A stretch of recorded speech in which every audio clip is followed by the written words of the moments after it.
Resilient, it is the fire that refines us, the strength that we do not know that we possess until we are tested.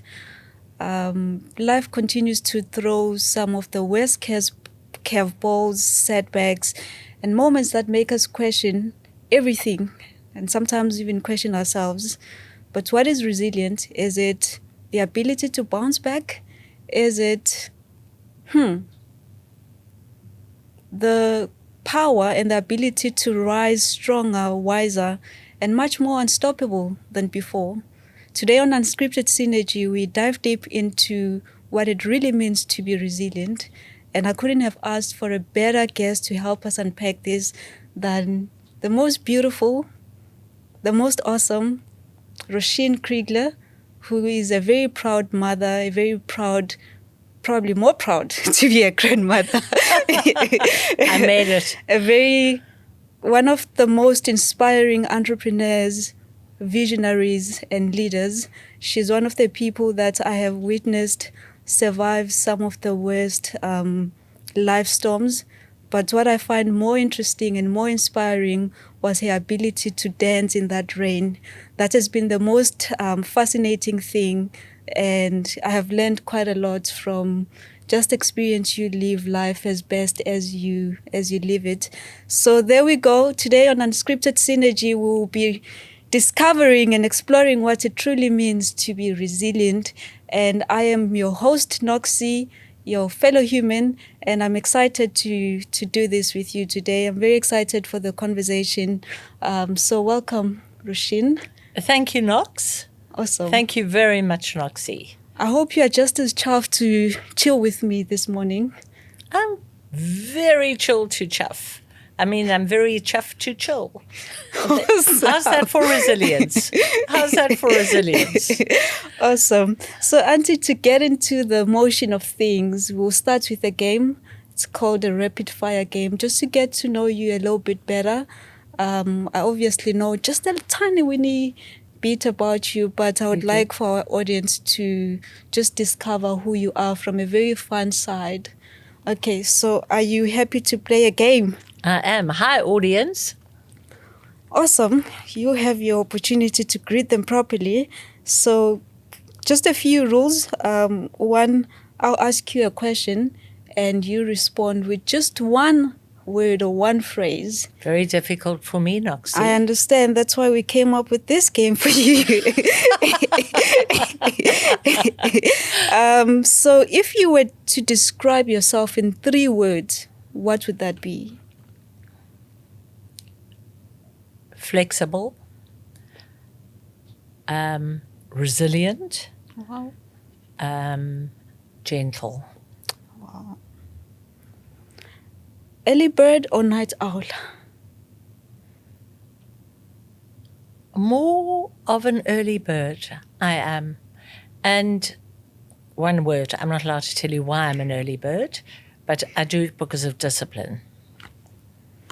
What's the most unexpected place you've ever found inspiration? A place in Vietnam. It's an island off Vietnam called Nha Trang. It was the most unbelievable experience I've ever had. Awesome. If you could teleport anywhere right now, where could that be? The place that I really want to go to, one word, Ethiopia. Awesome. What's your superpower? Having 8 planets in Leo. If you believe in astrology, I've got 8 powerful forces in Leo. I'm a lion.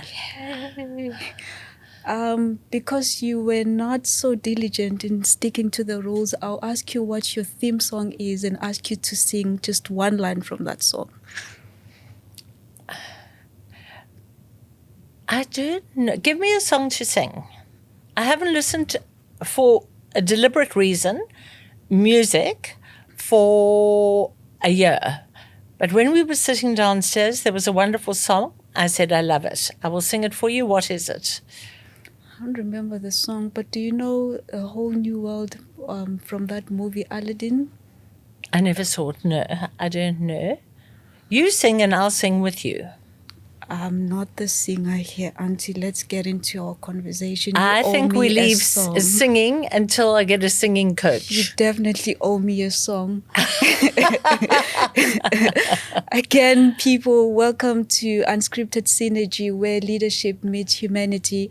We are very much honored today to have Rosheen Kriegler with us today. I'll just give her an opportunity to briefly introduce herself. So, Rosheen Kriegler, I have many names. I've been married many times. I've had many experiences, and not only been married many times, I've had many engagements in my life. So I'm 67 years old, and I still haven't quite got it. Every day is a new experience, a new learning experience. Where must I look? Where am I looking? Anyway. Well, I just talk like that. And every day is a new learning experience because each day is different. And each day you have to make a decision to be different to the day before because nothing is consistent. We can't be constant because, we're 75% body water and we are fluid, and we have to understand our fluidity, and we have to understand that if we just stand still and we don't reinvent ourselves, reawake ourselves, we will just die and wither. That's powerful. Powerful, Auntie.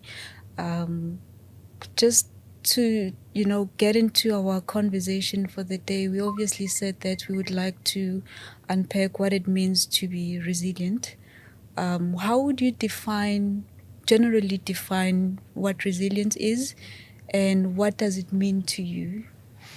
Resilience, the first thing that comes to mind is a warrior, not a warrior, a warrior, a warrior, beautiful Zulu warrior. I would imagine with a shield and protecting yourself, and you've got your spear in your hand, and that is resilience. So to overcome any kind of obstacle that impedes your life. So how do you get over it? I mean, you can either sit down and cry, you can say, woe is me, the world is a hideous place, I want out, or you can hand it over to your spouse or whoever, but nobody's going to solve it but you. Resilience is understanding what the problem is, working it out, and getting on top of it, and discarding it, and making it a trophy in your life. That was worrying you, what was impeding your life, you changed it, and you found a way to change it and to broaden your life and to invoke some kind of specialness in that problem that caused your resilience. I also have to say resilience. I compare myself to other people, and you shouldn't compare, and I don't care what people say you shouldn't do. But I compare myself to what resilience is. I know what my resilience is that I have been through hell like I'm sure many people have. But when we talk about resilience and we talk about walking through the fire of life, some people's is different to others. So some people can say, oh my God, I didn't find a parking spot today. Oh, it was so awkward. Mine could have been, I've just lost a contract. And the resilience is different for other people. So some have it harder, some have it softer. Some people don't even realize. There are a lot of people that walk through life and they don't even realize that they're not quite living life because everything is paved for them and very gentle. And it's almost like being a sheltered child. I have a lot of friends like that. I'm serious. I also want to be a sheltered child. I don't want to walk through fire all the time. But I do. That's awesome. I think I was sheltered. I think I was protected as a child, but I was never denied the opportunity to learn. And as a result, I did cultivate the ability, to soldier on, especially when it was the most difficult. So I think being sheltered is not that always a bad thing. I know Noxy, and I met Noxy many years ago, about 10 years ago. I can't believe that time goes by so quickly. And the metamorphosis in Noxy is absolutely, I mean, it's through the charts. I met her when she was shy, when she was reserved, she was terrified, she was nervous, and really and truly in the sense that she couldn't even. And this is a really amazing story, which I'm not going to tell you now because it deserves its own podcast. And it's now sort of like 10 years on. The way Noxy has empowered herself, she has become a totally different version of herself. There she was, so scared. I was telling her earlier, it's quite amusing.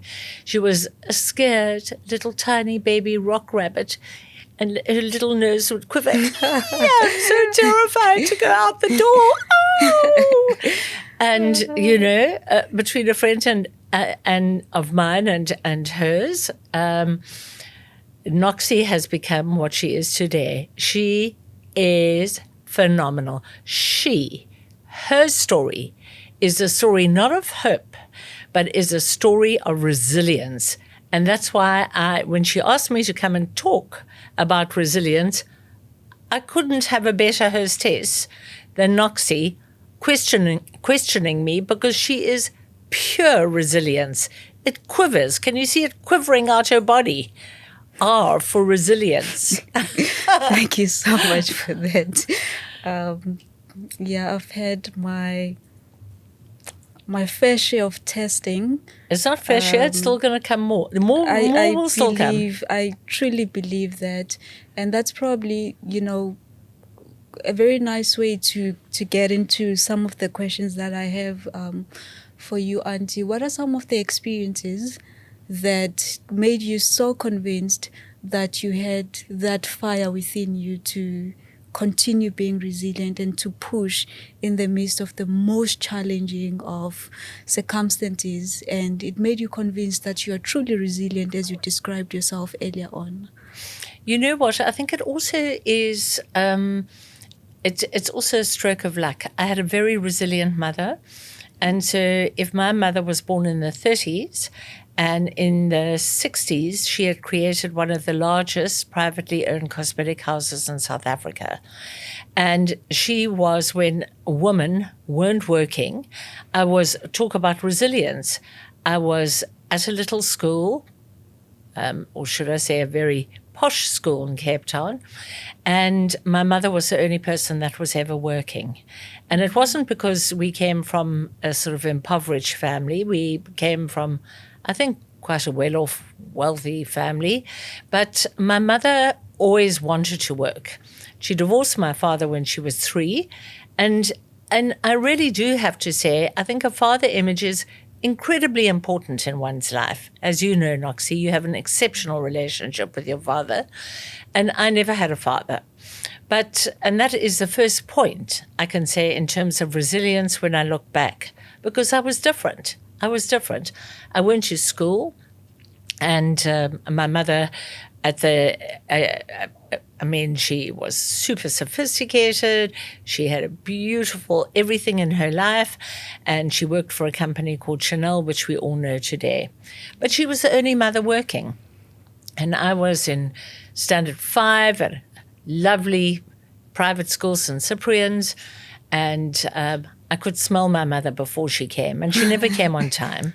And she never did what all the other mothers did and packed beautiful little lunch boxes and wonderful little pieces of Parma ham and, all balanced and in a perfect Tupperware.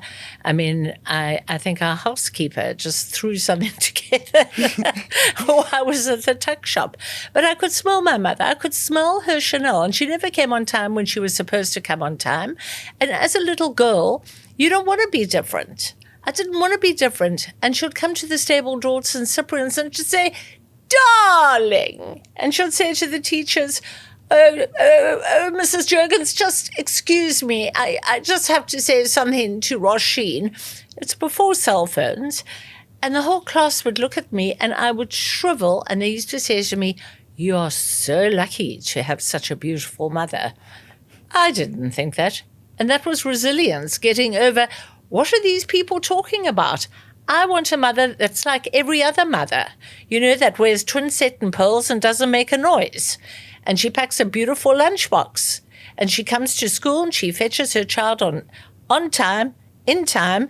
And instead I'm sitting on my suitcase waiting for mummy to fetch me 1 hour later. That's resilience from a little girl, being different.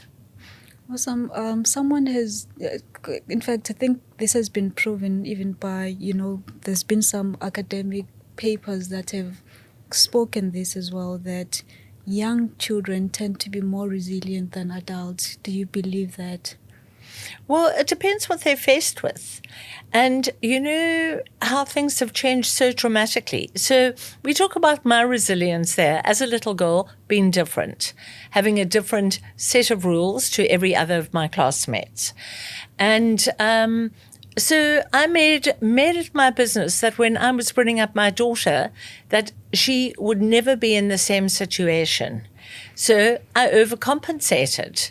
So I made sure she had the biggest lunchbox, but she was a boarder, and I made sure she had the best of everything. And so I overindulged because I didn't want her to go through the experience that I did as a little girl.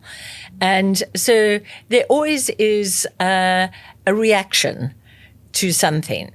But for me, that was the beginning of resilience, and it continued. And then I realized that the older I got, sort of life, I didn't have any sort of life curves. I mean, life in those days, you didn't have Jordan Peterson or, all these wonderful, what do you call them? In my day, it was Deepak Chopra. And I used to listen, and Leslie Kenton. And the most meaningful book I ever read was The Road Less Traveled.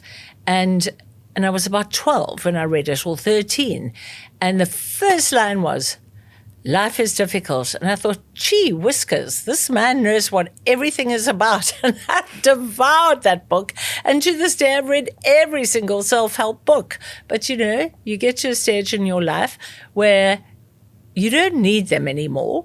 And you set your own boundaries and your own rules that are suitable to you, because nobody else can do it for you.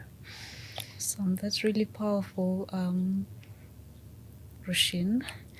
One of the things that I've had the privilege to be very close to was your very powerful entrepreneurial spirit. You've turned small businesses into big businesses. You have built, I would say an empire that created opportunities and employment for a number of people Very across, different races, different people, genders. And so you've always had this knack for finding the brightest of ideas, and creating something out of those ideas that empowered a number of people outside of just you. And I think that takes a certain caliber of a person to do that. And one of the things that I know about you is that your mother exposed you to traveling very early on in your life. So I would like to know, one, that what are some of the things that shaped your worldview, as you were traveling? What really cultivated the person that we get to enjoy today? What are some of the experiences then that you can say truly made you just as open-minded as you are, give you the ability to find the brightest of ideas and create something out of those? Well, I really had to metamorphosize myself because I was shy as a little girl. And then I didn't go to university. I didn't get the good results that I should have gotten. I didn't have a burning ambition. And my mother said to me, well, darling, I think you must go to secretarial college. And, dear sir, thank you for your letter of the 15th instant. I was there for 5 minutes and I thought, this is not for me. I then, still shy, I had an opportunity of going to Mala Mala, a game reserve that Mike and Norma Rattray had just opened. And no game reserve in South Africa had opened apart from the Kruger Park. And this was a private reserve. And that was a little test of resilience, going to a place where we were all intakes, there were 8 of us, and opening this huge, fabulous reserve where nobody had any experience. It used to be a shooting lodge. That taught me a lot. Taking me out of my comfort zone and putting me in a place and a space. And when I look back now and how we used to do things, I mean, it's incredible. It's incredible. That is another story in itself. One day I'll write a book. But straight after that, I was intrepid. I've always had a fire burning inside me. I've always had the feeling that I can do it. So what my mother, once again, in the cosmetic industry, she had a wonderful product which was called Elan Seal, which was a green glove that got rid of cellulite, and it really did. And she sold millions and millions of units. It was manufactured by a gentleman by the name of Pierre Fabre, and he had adopted a daughter who was Vietnamese, and he had put her in China. And she was in Guangzhou, and I'm talking about the 70s. When, if you've been to China now, Guangzhou is one of the largest cities in China. There wasn't a skyscraper. There wasn't more than a 2-story building. And this lovely girl had gone there. And I saw that there was a market with gift with purchase and purchase with purchase in the cosmetic arena, obviously being in the cosmetic arena, and there were no shows. We didn't have internet. We didn't have manuals. There's a Guangzhou show, or there's a China show, or India. I mean, these countries were totally raw, and so was I. I was lucky, and I was fortunate enough to have this incredible contact.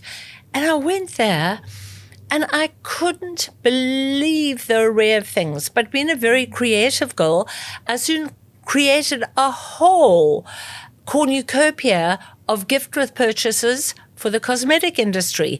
And I came back with all the most interesting things, an umbrella with a duck's head on it or whatever, and sold it to Estee Lauder or Aramis or to 136 of one of those cosmetic houses. Before I knew it, I was one of the most successful, and I couldn't finance it anymore. What does a girl do who can't finance it anymore, and you're 22 years old? You can't go to the bank and say, well, here, I've got an order. Can I have an LC, letter of credit, in those days? And eventually, it's always word of mouth, and it's you've got to speak to other people to find out how. And Gail Bear, one of the most phenomenal businesswomen who had homeware, and she started the beautiful hotel in the Boerkaap, said to me, you've got to go to this particular bank who financed my business, and that was a beginning, resilience. Powerful story. It's really powerful. And so you get into a space where you are now in business from when you were 18. Yes. And by the time you are 22, you already know how it's like to not be able to get funding from certain institutions because, one, you are young, you don't And I'm have a woman. You're a woman, which was a huge thing at the time. Huge thing. Well, you did have the benefit of race. I certainly did. Sure. So how did you handle that as a young person? Because it's not a very easy thing. I mean, I'm in business, and I know how it's like to have a business and you don't have finances, and people are looking, to you to finance them and to pay them salaries. How did that kind of setback really propel the person that you became later on in terms of how resilient you were in your next endeavor? Well, you know what? I remember Standard Bank was the commercial division was financing me. And the only reason they would finance me is because, say I had sold to Rosheen Cosmetics, 1,500,000 rands worth of goods. They would put up a letter of credit for me, a back-to-back, so that I could bring the products in. But it was no good for Standard Bank. I remember sitting, my ship had arrived, my container had been offloaded, and they wouldn't let it go. And that was Standard Bank in those days. And they wouldn't let it, they wouldn't offload it because of some little tiny baby detail with a letter of credit. And, I remember sitting the day before Christmas, and it was a Christmas promotion, and to be perfectly honest, I prayed. I just said, whoever you are, please God, please, whoever, whatever, Buddha, whoever you are, whoever, higher power, whatever, may this problem be taken away from me. But unfortunately, it doesn't work that way all the time. You have to work around it. You have to look, you have to find, you have to see, you have to understand. And by the grace of God, someone came to my assistance. But from then onwards, I made sure that I was using a finance house. So I was using one of the divisions of one of the larger banks, and that actually funded businesses that were emerging like mine, but coming out of China. Nothing was coming out of China in the 80s. And I mean, once again, we still had telexes. Do you know what a telex is? And we had little ticker tapes. That's what it was about. So there were no shows or anything. And Noxy, when you say what, I was so fortunate. I would get on a train. I would go to places in northern China where they had never seen a Western person before, never spoken a word of English. I'd never spoken a word of whatever, Cantonese or whatever they were, or Taiwanese, or all the countries that I was visiting. And everything was done on sign language and trust. Wow. And trust. In those days, you could trust. Yeah.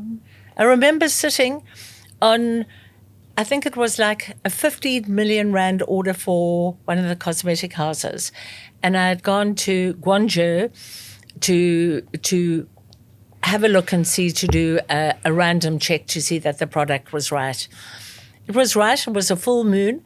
I sat on top of the top box, which was like a container high.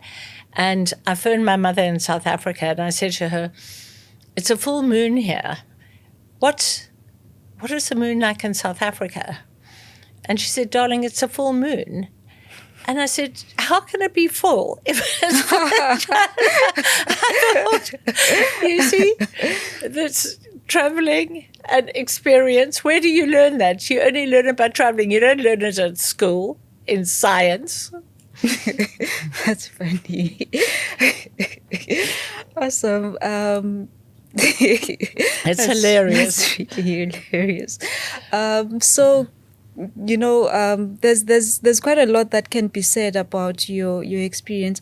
I think you're one of the most stylish people I know. I obviously have a list of them, but you're definitely one of the most stylish.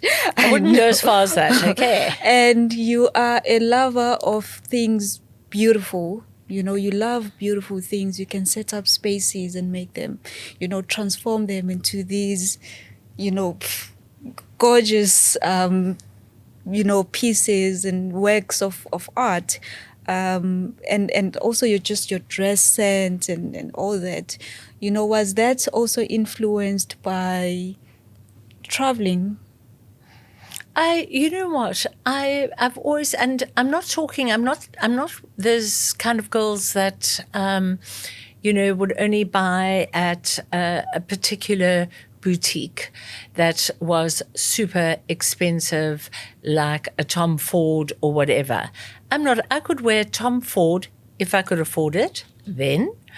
And I would wear it with a pair of Hermes shoes and a local scarf and a local outfit. I would mix and match all the time. I mean, I wouldn't go out, and I wasn't a deliberate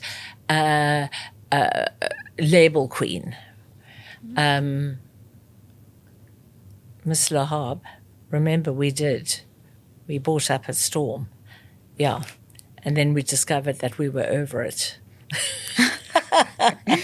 We did, but it's not important. Those things aren't important anymore. I think that in the day, I didn't want to be a Chanel girl. I didn't want to be an Hermes girl. I bought things that made me happy. I bought things that suited me. I was never the thinnest, the most beautiful, the most glorious, I just did the best that I could that made me happy. And by hook, not by hook or by crook, by some chance, people used to think, or people still think, that I'm extraordinarily stylish.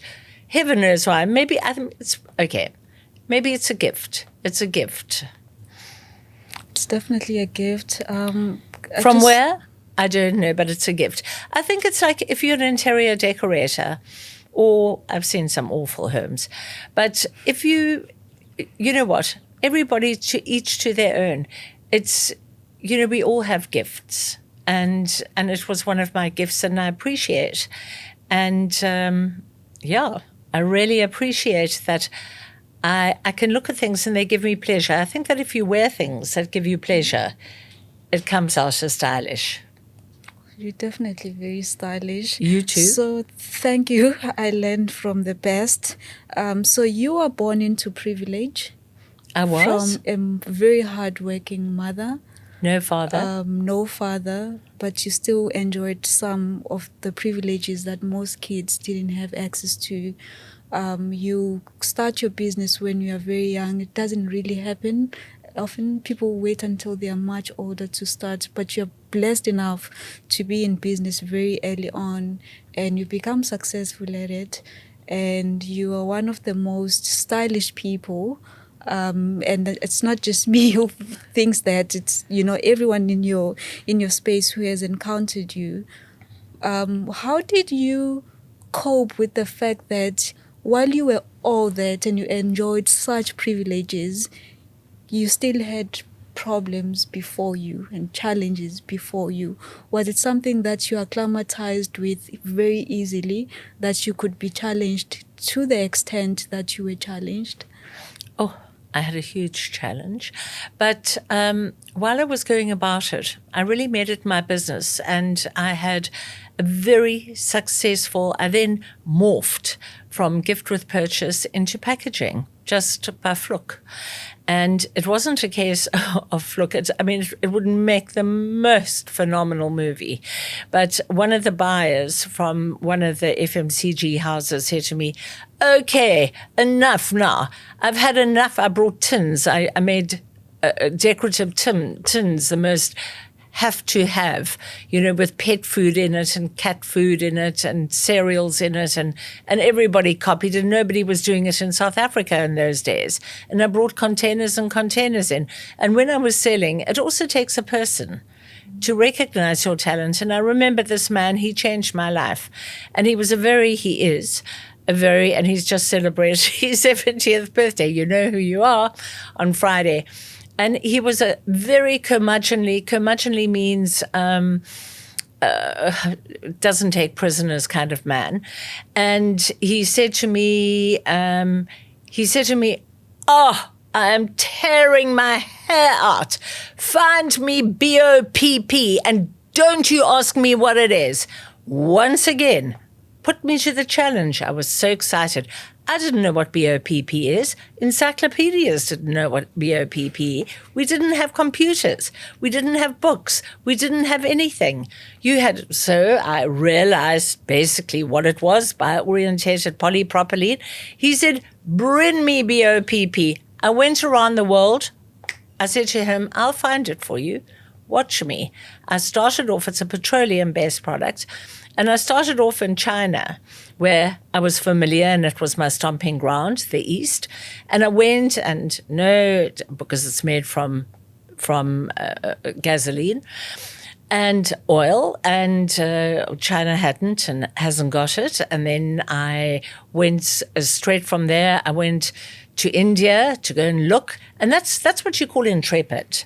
Because I went and I was a single girl by myself, meeting people who couldn't speak English, going from plane to plane, not having cell phones, not having encyclopedias, not having shows where you could see, like we do have now in Düsseldorf and whatever. And I found this incredible place in India. And I phoned from a dial number, 0944, whatever, in South Africa. And I said, I found your BOPP. Come. He got onto a plane. He looked. He saw. We screamed with laughter because then he said to me, but it's for a food grade. You've got to, you can't have pigeons pooing in it, and it was in India, and cows walking through the factory, because this is going to go into chip packaging. That's how I learned. Got on a plane and I thought, I must go to Dubai. I'm the only person in the world who's never been to Dubai. And it was when Dubai was still a desert, and the Al Baraj hadn't even been built. I mean, it wasn't what it was. And I'm talking about the 90s. And I went there and I said to my taxi driver, I'm looking for BOPP. He said, there's a fortune of them. Look in the yellow pages. Well, I found 50 manufacturers. I started exporting into South Africa, and I started bringing it in container loads, and that's another story, and super successful. Awesome. Very proud of you. But then it did go haywire. It always does somehow. It went. If I tell you, it somersaulted and didn't turn back on its feet again. So let's just zone into that one. That's called adversity. That's called resilience. What lessons in resilience did you learn from that experience? If you can just summarize about 4 lessons that you learned in that experience from the adversity that you encountered at the very end of your very successful endeavor. Wow. So if you were to summarize it to just 4 or 5, what are those lessons? So summarize it. So I had a willing buyer who wanted to buy the business for a huge amount of money, and I'd be floating around in Cape Town. Here I am in Clifton in my what is that car that man makes, the electric car? That Tesla. Man. What's his name? Elon Musk. That's it. I'd be in my Elon Musk car, jokes aside. But what actually happened was it was a travesty in my business, and the whole business, I had not business partners, the FMCG, the fast-moving consumer group that I was supplying, had 3 people in it who were totally how do I say it, were unscrupulous. I noticed that in the last month they've gone to jail, and 3 of them caused my business to collapse. And my business collapsed, and I was left with absolute rack and ruin. The only thing, I was a good businesswoman. I had invested in properties all over the world, and for investments, not for show off, because I knew that the rand was going to crash. And I also knew that that the properties in Parsons Green in the UK and in France in a particular place and in Knightsbridge were fabulous assets. I lost everything. I lost everything. I lost my husband at the same time. And I lost a family. I lost my whole married family. And I was left stokalein, for those who don't know it, alone with nothing. Nothing. And creditors, I don't know if you know what a creditor is, racing after me, wanting my gastric juices. You make it sound funny. It wasn't funny. I know. And you can't borrow. I couldn't borrow money from anywhere because now my credit rating was totally smashed. My life was smithereens. And that is when resilience comes in, and you walk out of that fire, and it's a rising of a phoenix, and you learn your lessons. You don't come out unscathed for a moment in time, and on you go. It makes you more perspicacious and more determined. Here I am, grandmother, mother, more determined. But boy, oh boy, that was walking through the wall of fire, I have to say. Should I tell about when I ended up on a farm? Please. So out of all these incidents I'm telling you, I had bought a farm in 2005. This was a folly. It was an indulgence. I bought a beautiful 2,250 hectare farm in the Karoo because I adored the Karoo. And as a little girl, you used to come from Cape Town to Johannesburg in cars, and you had your little water sack in the front of the car to keep it cool, and it took about 6 days to get from Johannesburg to Cape Town. And I think they had 1 aeroplane a year. Anyway, I bought this beautiful farm, and it was in the Karoo, and I loved the sunsets, and they reminded me so much of famous artists. And I bought this farm as a folly because it wasn't for any other reason but for selfish reasons. But because it was a Karoo, it was very inexpensive.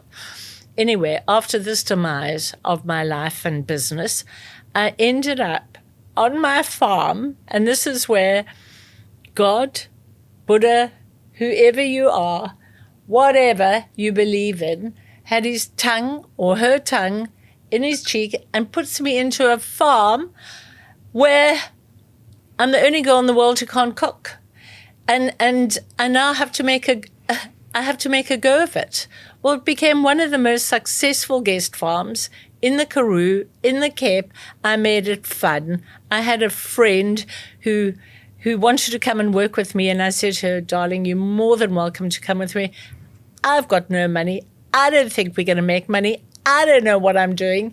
You don't know what you're doing. And it became one of the most successful guest farms, which we sold a year ago. And that is resilience. Putting a city girl who can't cook into an 1836 guest house and making it one of the most successful in the Karoo. If I can do it, you can do it. It's called resilience. It's hilarious. Great fun. Awesome. Just a quick funny story about your inability to cook. You once invited me for dinner In fact, you complained that I wasn't eating enough, and you said you should come over so that we have dinner. And you had cooked popcorn for us. Well, you were very lucky. That's how bad you were with cooking. Do you know?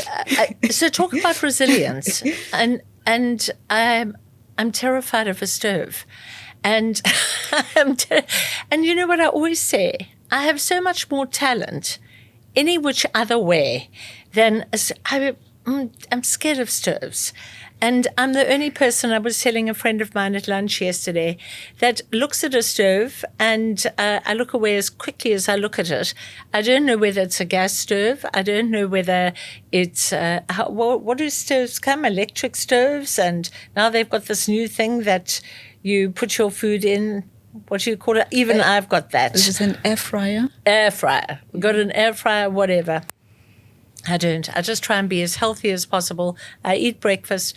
I have a problem with my weight. I walk and I have lunch every day and I have a balanced diet, but I eat out every single day because I'm terrified. Anybody says to me, oh, I'd love to come to your house for a drinks party or whatever, I have to get it catered because I don't know what to do.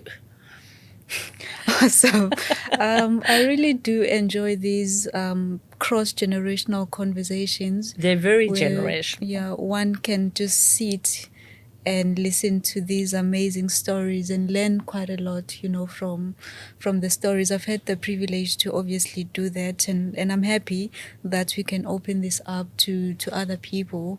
Just as a closure point, what strategies can people employ or cultivate as habit that can make them more resilient?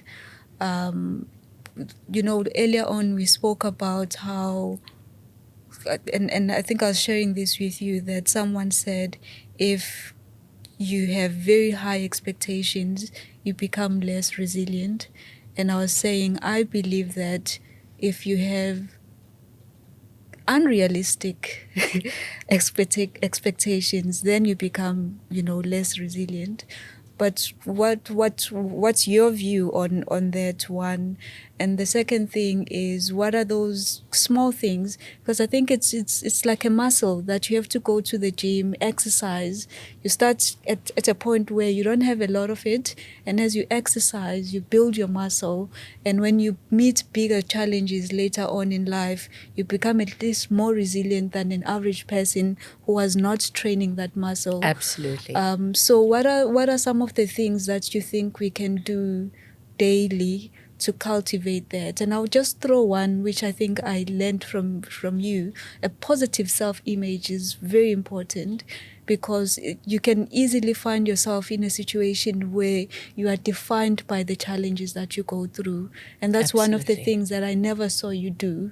You've lost as many husbands as you say you've lost. I've lost as many husbands, as many properties, as much of my life. Yes, but none of that defines who you are. You've never found yourself in a space where you have to tell us who you are and you said, I'm a divorcee, or any of those labels.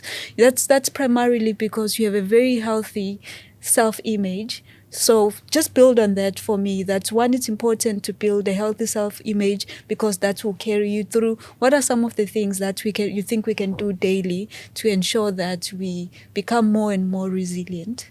Well, I think the most important thing is prayer. And I think, and prayer to whoever. And I think that's the first and foremost. If my partner is into meditation and he likes to meditate, I like to pray to the God of my understanding. And I think it's very important. The first thing in the morning is just to pray to whoever what is important to you and what you believe in. And I think the second thing is, you have the devil and in your head. So you in constant war with the devil on the one side, my devil I talk about, and me on the other side. And then you have this horrible little voice who says to me, you're not going to make that one today. And then you say, oh, and then you feel a little bit, sort of beaten down, and then it says, and you're not looking particularly attractive today. And have you seen what your bank balance is? It says, and it's, everybody has that. Everybody has this war in their head of, and I call it my devil, all right? And all as I can say to you is that you've got to look at the good in you. You've got to look and you've got to see what is fabulous. And a girlfriend of mine, when we were in France together, and she said to me, Rosh, you just tell that devil, say, I rebuke you, devil. I rebuke you, devil.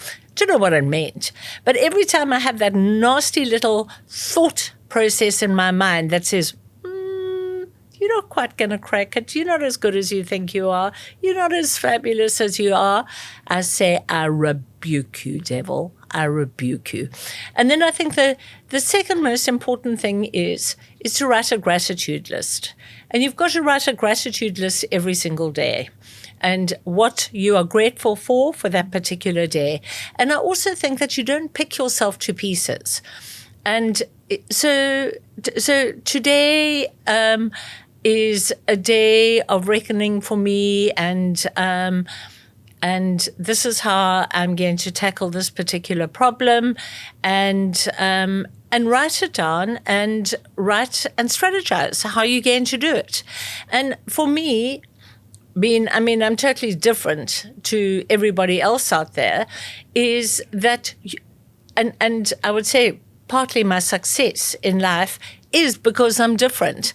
It's not because I dress differently. It's not because I think differently, but it is because I think differently. And I stand on my feet and I dress it in a different fashion.